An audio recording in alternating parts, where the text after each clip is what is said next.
નમસ્કાર એચકે ન્યૂઝમાં આપનું સ્વાગત છે। હું છું આપની સાથે કૃપાલી પરમાર। હવે જોઈએ આજના મુખ્ય સમાચાર। દાહોદના સ્ટેશન રોડ પર આવેલી એસબીઆઈ બેંકની મુખ્ય બ્રાન્ચમાં કરોડ રૂપિયાનું મોટું લોન કૌભાંડ બહાર આવ્યું। દાહોદમાં એસબીઆઈ બેંકની બે શાખામાં કરોડોનું કૌભાંડ।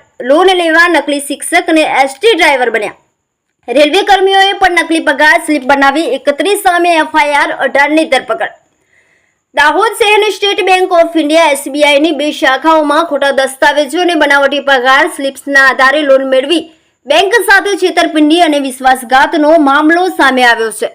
આ લોન કૌભાંડમાં કુલ 31 ઇસમો સામે દાહોદના એ અને બી ડિવિઝન પોલીસ મથકોમાં ફરિયાદ નોંધાઈ છે, જેમાંથી બંને શાખાના ત્યાંના મેનેજર અને લોન એજન્ટો સહિત 18 આરોપીઓની ધરપકડ કરવામાં આવી છે।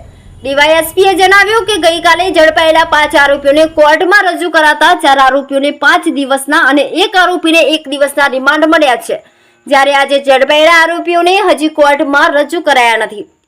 એસબીઆઈ યાદગાર ચોકની શાખાનું કૌભાંડ। દાહોદ શહેરના યાદગાર ચોક ખાતે આવેલી એસબીઆઈ બેંકની મુખ્ય શાખામાં 20 જૂન 2022 થી 13 ફેબ્રુઆરી 2024 દરમિયાન તાત્કાલિક બ્રાન્ચ મેનેજર ગુરમીતસિંહ પ્રેમસિંહ બેદીની મદદથી 19 ઇસમોએ ખોટા દસ્તાવેજો રજૂ કરી લોન મેળવી હોવાનું બહાર આવ્યું છે। આરોપીઓએ નકલી શિક્ષક, એસટી ડ્રાઈવર બની બનાવટી પગાર સ્લીપ તૈયાર કરી retail loan management system RLMS ના નેટ સેલેરીને બદલે ગ્રોસ સેલેરીની ખોટી એન્ટ્રી કરી વધુ લોન મેળવી હતી। લોન ધારકોના ખાતા નોન પરફોર્મિંગ એસેટ NPA અથવા ઓવરડ્યુ હોવા છતાં પૂર્વ મંજૂરી નિરીક્ષણ વિના લોન મંજૂર કરવામાં આવી હતી।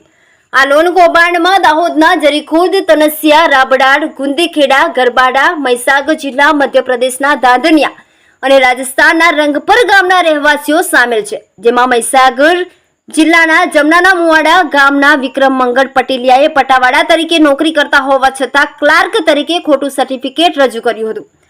દાનપુરના નવાનગર ગામના સંજય રૂપા હઠીલાએ કેશ ક્રેડિટ લોન અને ડિજિટલ લોન PME-GP માટે ખોટા કોટેશન બિલો રજૂ કરી સેન્ટ્રિક સામગ્રીની ખરીદી ન કરતા લોનની રકમનો દુરુપયોગ કર્યો હતો। આશિષ સિમલ બારિયા જેસાવાડા એ હોમ લોન અને સુરક્ષા લોન ઋણ રક્ષાનો ઉપયોગ 4 માળનું મકાન બાંધવાને બદલે અધૂરું બાંધકામ કરી રકમનો દુરુપયોગ કર્યો હતો।